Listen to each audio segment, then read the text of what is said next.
So our first question comes from Jean in Nashville. She says, my husband and I are getting ready to retire this year. Many years ago, we purchased an annuity from our bank.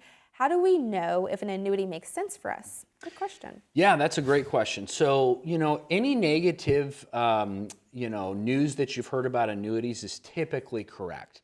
There are good annuities, there are bad annuities. In fact, there's actually 9 different kinds of annuities. At our firm, we only recommend 3 out of the 9. I will also say that in light of where rates are at right now, annuities are the most competitive I've ever seen in my entire career. Chances are if you bought an annuity from a bank a couple years ago, it's very likely that you can refinance your annuity with a more competitive product. So it's really important to get a second opinion. We'd love to help you with that. The other thing is banks are captive, so they're going to have a limited scope of products that they can offer. That's where you need to deal with somebody who's independent, where we are what's called carrier agnostic. We don't care which company we use. We've got all of them. We actually have over 1,200 products at our disposal. So if you want to know that you've got the absolute best product, give us a call. We'd love to help you with that and make sure that it is the perfect fit for your retirement plan. Next question comes from Ray in Franklin. He says, my dad made me the beneficiary of his IRA. I'm not sure how to handle the tax situation when I inherit the account. Do you have any advice? Yeah, so the laws changed in 2020 with the Secure Act.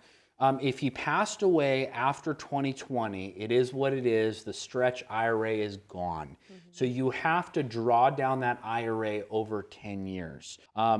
You want to try to be even, because then it's not going to, if you defer it till the 9th year and then you have to take all this money out at once, you're going to end up losing more because it's probably going to bump you up a tax bracket depending upon how big of an inheritance it was.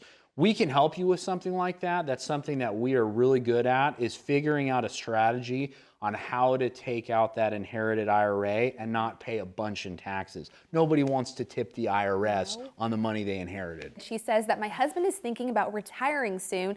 Should he take the lump sum option or the pension? We are not big risk takers with our money, but we want it to last as long as we do. So what is your advice? We were just talking about this earlier, so I love this question. This is very important. And once you make that decision on your pension, you can never change it. So I cannot tell you how many times I've sat across from somebody and they regretted the decision they made.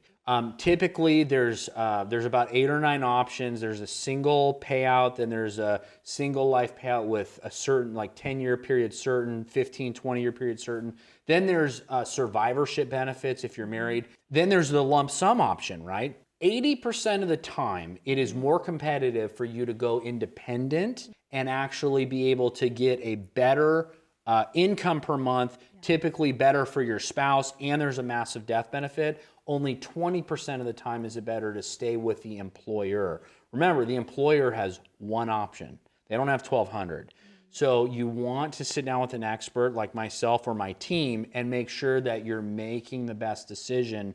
Should we take the pension? Should we do a lump sum? Which one do we choose? Come see us, because that is not a decision you want to make a mistake. I turned 59 and a half this year, and my 401k plan lets me do a rollover at that time if I want. I think I'll work until I'm at least 65. What is your opinion about doing a rollover while you are still working?